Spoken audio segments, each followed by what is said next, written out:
Dahil nga weekdays ngayon, hindi kami pwedeng tumambay dito sa sukat ng matagal. Maaga nga kaming bumangon ni Geraldine para makapag-asikaso na pauwi. Hinati-hati na nga ng nanay ko yung isang cake para makapagdala kami pauwi. Itong hati nga yung nagawa niya para paghati-hatian dito sa looban. Dahil nga may pasok si Gerald, kailangan talaga naming agahan yung uwi namin. Kahapon nga bago kami pumunta dito, binilinan ko na si Gerald na dali niya na yung mga gamit niya at saka magdala rin siya ng uniform. Para nga kapag kauwi namin, idadaan na lang namin siya dun sa paaralan niya. Hindi na nga nakabalik yung nanay ko nung hinatid niya yung cake dito kay Mary Jane at saka kay Elena. Kaya pinuntahan na nga namin siya dito para makapagpaalam na kami. Hindi na nga pumasok yung kapatid kong si Merenel sa trabaho kasi ipapacheck up niya nga si Javier. Tagalog na Tagalog.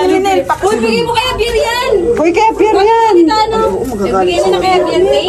Ano si Minel? Magpulis ka muna sa basahan. Punas ka. Dito sa Javier, hindi bumahaba ganyan. Paalam mo. Paalam mo na kay. Mag-kiss ka na muna kay Minel. Kiss. Bye-bye. Bye-bye. Paalam. Paalam. Paalam. Mag-ingat kayo. Sige na, uwi na kami. Tagalog ah.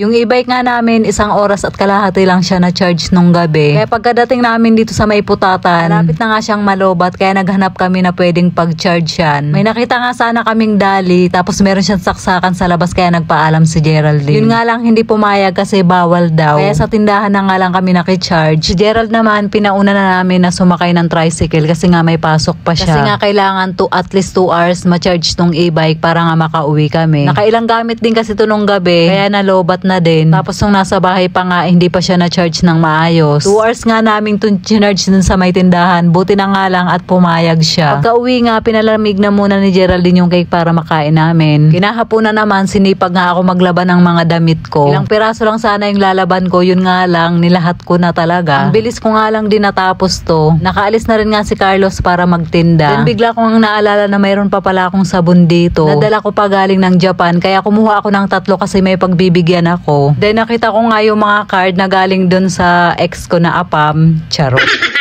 Akala ko nga talaga na itapon ko na to, hindi pa pala. Naisingit ko pa pala siya dito sa mga requirements ko dati. So yun nga, hindi ko alam bakit ko na itago pa tong mga to at naiuwi ko pa talaga dito sa Pilipinas. Kasi nga, nung nasa Japan ako, doon niya pa nga yan pinapadala sa akin. Pagbaba ko nga ng kwarto, naglinis na muna ako saglit kasi ang dami na namang mga kalat. Ginabi na din nga ako sa paglilinis ng room.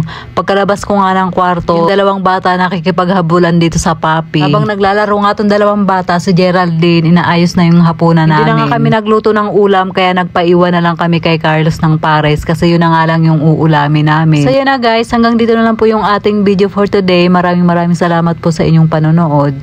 Mag-iingat po kayo palagi. God bless and babush!